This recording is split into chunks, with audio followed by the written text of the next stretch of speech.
At 16, he commanded an army on foreign soil and cut down the pride of France's nobility. At 26, he took the unimaginable prize, a king captured on the battlefield. By 30, his reputation alone could send nobles scrambling and cities trembling. Yet, he never ruled. Edward of Woodstock, known to history as the Black Prince, was England's brightest hope. A man raised for the crown, feared by enemies, adored by soldiers, and mourned by a nation. His life was proof that raw talent, charisma, and military genius can change the course of history. But his death showed something stranger, that a man can become a king without ever wearing the crown. Why was a figure so perfectly groomed for power denied the throne, and what did his absence mean for England, France, and the wars that followed? This is Armchair Archaeology. Stay with me, because the way Edward was buried reveals a secret no other English heir has ever received, one that explains why, in death, he was remembered as the king who never was. If you're fascinated by the turning points of history, the lives that almost changed everything, consider subscribing to Armchair Archaeology. We bring you the stories of the past's greatest what-ifs. Edward of Woodstock was born in 1330, the first son of Edward III and Queen Philippa of Hainault. From the moment of his birth, he was more than just another royal child.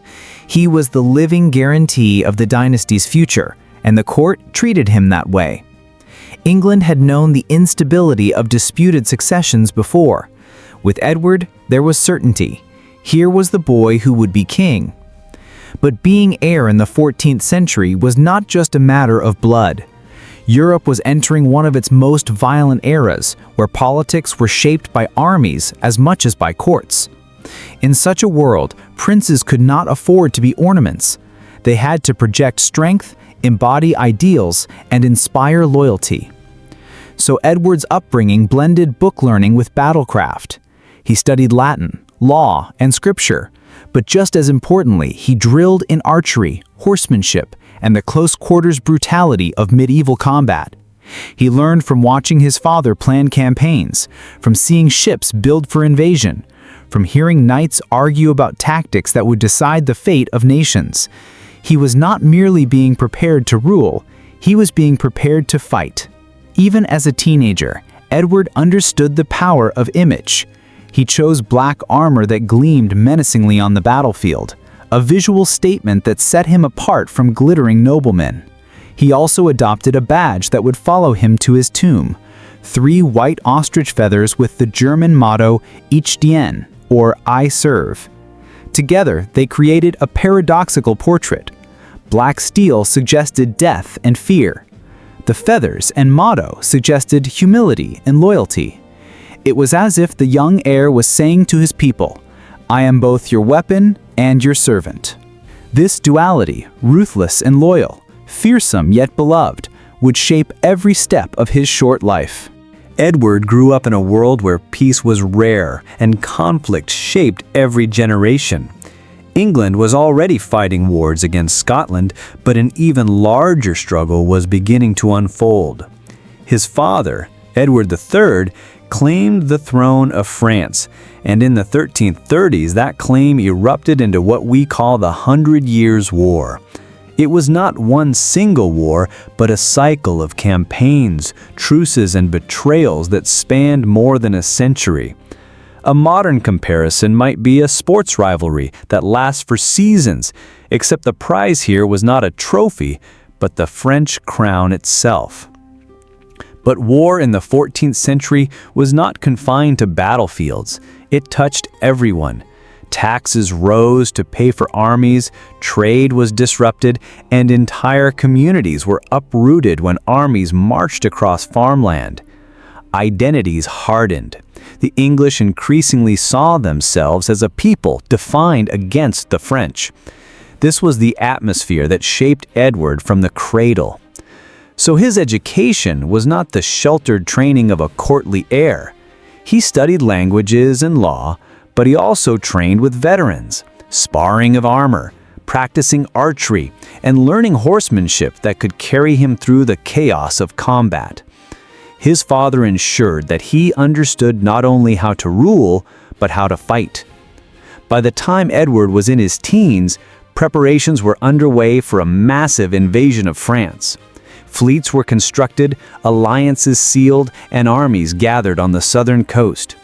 At the heart of it all stood the prince.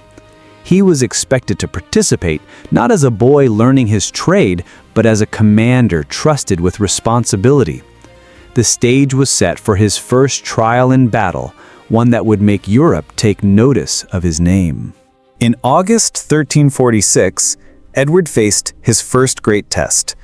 He was only 16 years old when his father placed him in command of one division of the English army as it confronted the French near the village of Crécy. Most boys his age were still training as squires, polishing armor or serving wine in a lord's hall.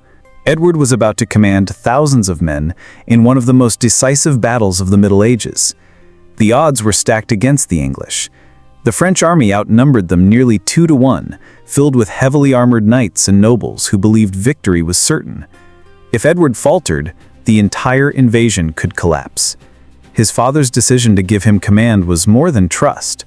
It was a gamble with the fate of the kingdom. Edward's preparations showed.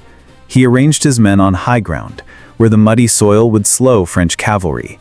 Longbowmen lined the slopes, ready to unleash storms of arrows. When the French charged, waves of knights crashed into the English positions, only to be cut down before reaching the lines. Horses fell in heaps, and the weight of armor turned retreat into disaster. At one point, Edward's division was pressed hard, and a messenger urged Edward III to send reinforcements to protect his son. The king refused. "Let the boy win his spurs," he reportedly said. It was a moment of both risk and faith. By the battle's end, the French were broken. Thousands of their nobility lay dead, while the teenage prince stood unshaken. Edward entered Crécy a boy with a title. He left it with the loyalty of soldiers, the pride of his father, and the fear of France. As Edward took the field at Crécy, his black armor and ostrich feather badge weren't just fashion. They were statements, symbols of a life shaped by legacy and mystery. And if that kind of historical detail speaks to you, we've created something in the same spirit. The Ancient Secrets Mug, Armchair Archaeology Edition. It's designed for those who think deeply with us, and you can have it to accompany our videos. The link's in the pinned comment. 10 years after Crécy, Edward was no longer the boy commander, proving himself under his father's gaze. By 1356, he was a seasoned leader with victories behind him and a reputation that already stretched across Europe. That September, near the city of Poitiers, he faced an enemy that dwarfed his own force.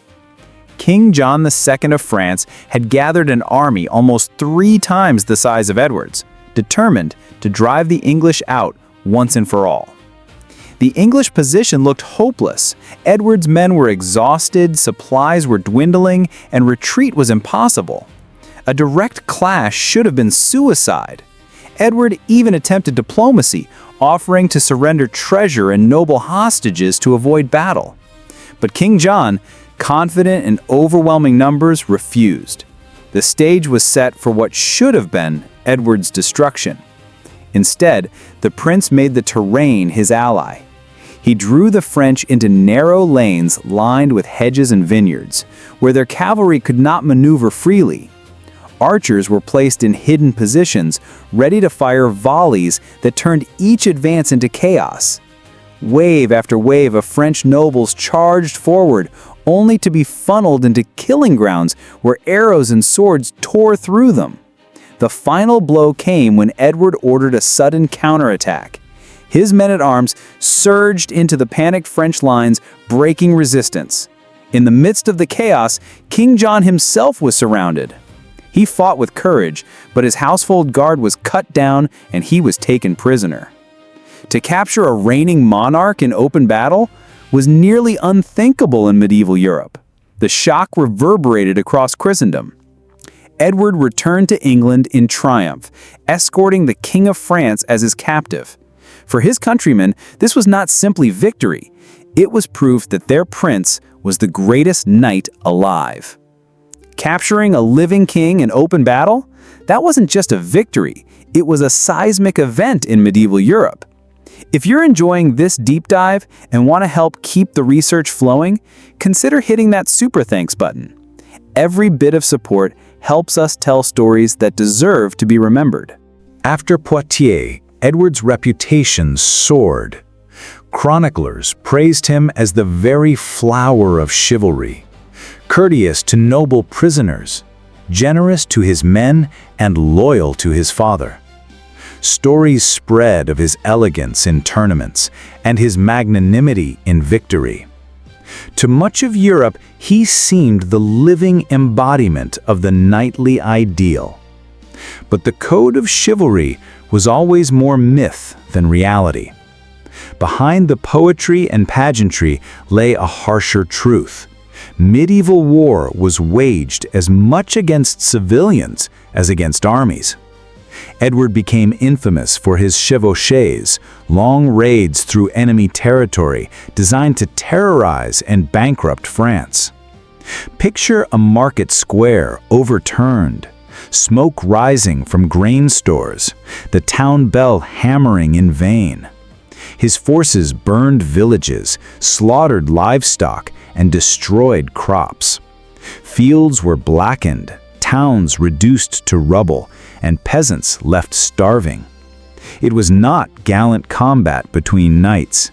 It was deliberate devastation, closer to what we might now call psychological warfare.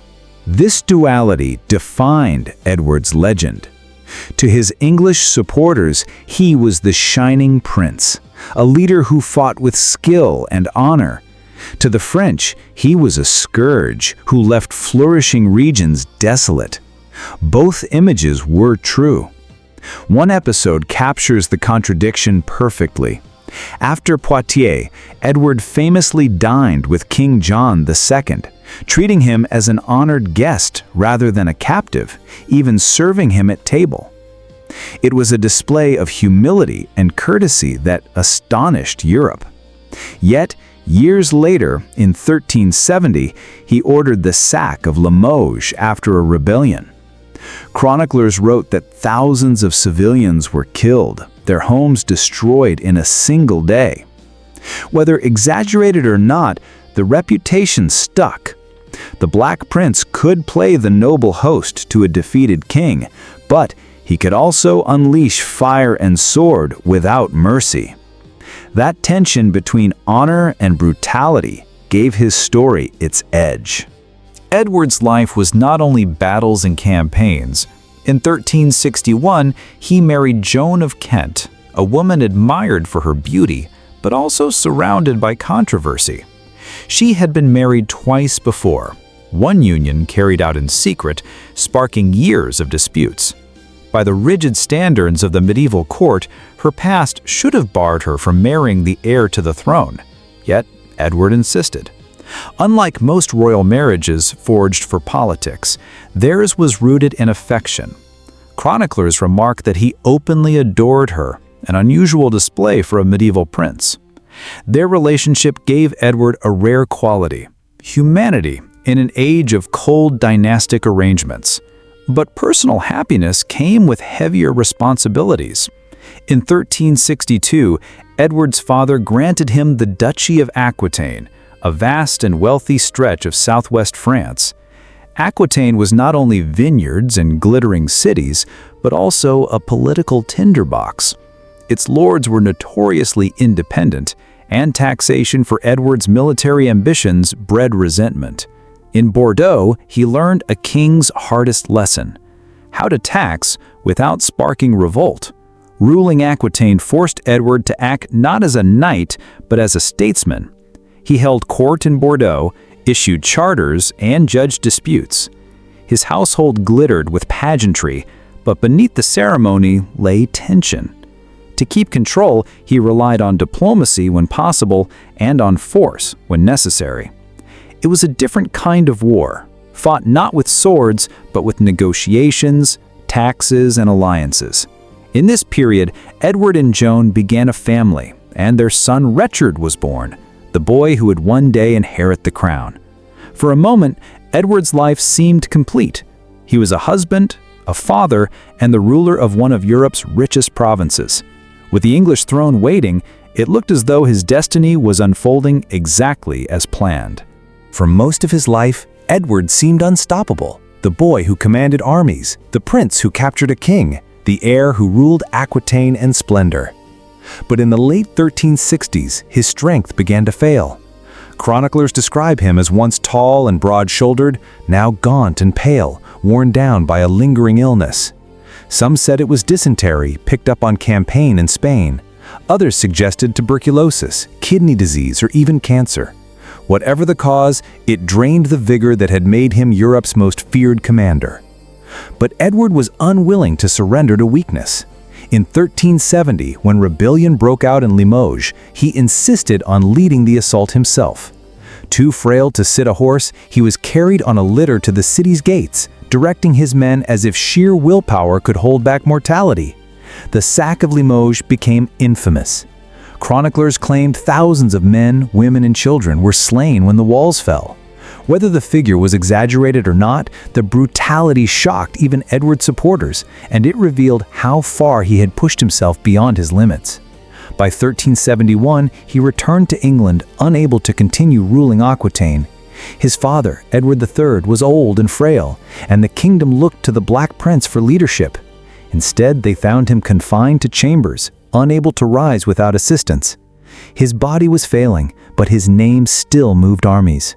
Even so, in 1376, he made one final appearance in Parliament, his voice faint but resolute as he defended the rights of the people against corruption at court. On June 8 that same year, Edward died at the age of 45. England mourned not just a prince, but the promise of a king who never came. His death was the closing of a chapter the realm had spent decades waiting to read. Edward's fall from strength to shadow is heartbreaking, and it reshaped England's future. Do you think he would have changed the course of history if he'd lived longer? Share your thoughts in the comments. Was he the king England needed, or a storm barely avoided? When Edward of Woodstock died in June 1376, the kingdom felt as though the ground had been pulled away. For 45 years, he had been the heir, the man everyone assumed would inherit his father's throne. His victories, his reputation for chivalry, even the very symbolism of his black armor all marked him as England's future. His death was more than personal tragedy, it was a dynastic earthquake. In his place stood his son Richard, a boy of just 10. Instead of a seasoned commander with decades of experience, England was left with a child who had never seen battle. At first, Richard's claim was only theoretical, since his grandfather, Edward III, still lived. But the old king was himself failing, a once great warrior now worn down by age. With the heir dead and the king collapsing, the realm was suddenly leaderless. A year later, the inevitable came. In 1377, Edward III died, and Richard, not yet 12 years old, was crowned king. The image was striking. England had traded a legend-in-waiting for a child king, and power shifted sideways to uncles and courtiers. A fragile boy, weighed down by a crown too large for him, stood in the very place his father should have occupied. Those who looked on could not help but imagine the Black Prince in his stead, a ruler who might have commanded respect instead of needing protection. The political consequences were immediate. Richard was too young to rule alone, so uncles, nobles, and courtiers competed for influence. Rivalries sharpened, corruption flourished, and discontent grew among the people. The absence of the Black Prince was felt in every council chamber. His victories had promised stability, but his death left only uncertainty. England had not simply lost a prince, it had lost the king it had been waiting for, and in his place stood a boy destined to face storms he could not control. It is impossible not to wonder how differently England's story might have unfolded if Edward had survived his illness. Had he inherited the throne in 1377, he would have reigned as King Edward IV, a monarch unlike almost any other of his age. By then, he was already celebrated as a warrior, respected as a statesman, and beloved by his people. Few medieval rulers came to power with such a reputation already secured. One version of this alternate history shines with promise. Edward's personal authority might have imposed discipline on England's turbulent nobility, keeping feuds in check through the sheer weight of his presence. His victories at Crécy and Poitiers had made him legendary, and his devotion to his men earned him fierce loyalty from the army. As king, he could have pressed England's advantage in France, reinforcing the Treaty of Bretigny and perhaps pushing deeper into the French heartland. With Edward leading, the dream of an Anglo-French empire might have seemed within reach. But the possibilities stretch beyond the battlefield. At home, Edward's reputation might have enabled him to reshape relations between crown and parliament. Instead of the endless clashes that later marked Richard II's reign, England might have seen reforms guided by a ruler strong enough to demand taxes, yet admired enough to avoid rebellion. His court could have become a beacon of chivalry and learning, a place where poets and chroniclers celebrated a golden age of English monarchy. Abroad, a stable Anglo-French kingdom might have altered the very course of Europe. The papacy, the Italian city-states, even the German princes would have faced a united realm straddling the Channel, reshaping alliances and trade. The Renaissance itself might have followed a different path. In this vision, Edward becomes not only the greatest knight of his age, but also the founder of a dynasty strong enough to prevent the civil wars that later tore England apart. His survival might have given the realm its most brilliant age, one remembered not for turmoil, but for empire, culture, and stability. Yet crowns do not only magnify strengths, they also expose flaws. For all his brilliance, Edward's path to the throne carried dangers that might have undone him. By the 1370s, his health was already failing. Even if he had been crowned, it is uncertain how long he could have ruled. A short reign ending in illness might have left England weaker than ever, once again in the hands of a child king. In that case, his son Richard would still inherit, but without the protective aura of a legendary father. Richard's reign, already troubled, might have collapsed even faster. Finances were another looming danger. Edward's campaigns were ruinously expensive, and his chevauchés left bitterness across France. As king, he would have demanded the same sacrifices from his English subjects. Heavy taxation to fund endless war could have sparked unrest years before the Peasants' Revolt of 1381. Worse still, Edward's ruthlessness in France might have found an echo at home. If faced with rebellion, the Black Prince, who scorched villages abroad, might have unleashed the same terror in England itself. His image as a hero could have curdled into that of a tyrant. Foreign adventures also carried risks. Pushing deeper into France might have overextended England's resources, dragging the kingdom into decades of debt and attrition. Victories on the battlefield could quickly turn hollow if the treasury was empty and fields at home lay untended. Allies might have drifted away, and enemies would have waited for weakness. In this darker vision, Edward's reign does not save England from turmoil, but hastens its arrival. Instead of a golden age, his crown might have brought only rebellion, exhaustion, and collapse. His death before reaching the throne left a paradox. England was spared both its greatest promise and perhaps its greatest disaster. Walk into Canterbury Cathedral today and you'll find the Black Prince still waiting. His effigy lies in full armor, sword at his side, with the royal arms of England and France carved into his surcoat. Above him, his gauntlets, helmet, and shield still hang, aged and scarred, like relics of a monarch.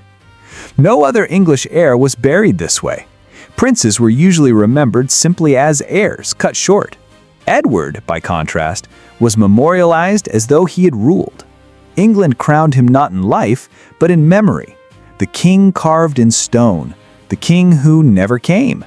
His tomb is not only a resting place, but a coronation in stone and steel, granting him in death the crown that illness denied him in life. That choice reflects how his contemporaries saw him. Victorious at Crécy and Poitiers, adored by soldiers, feared by enemies, he was already their king in spirit.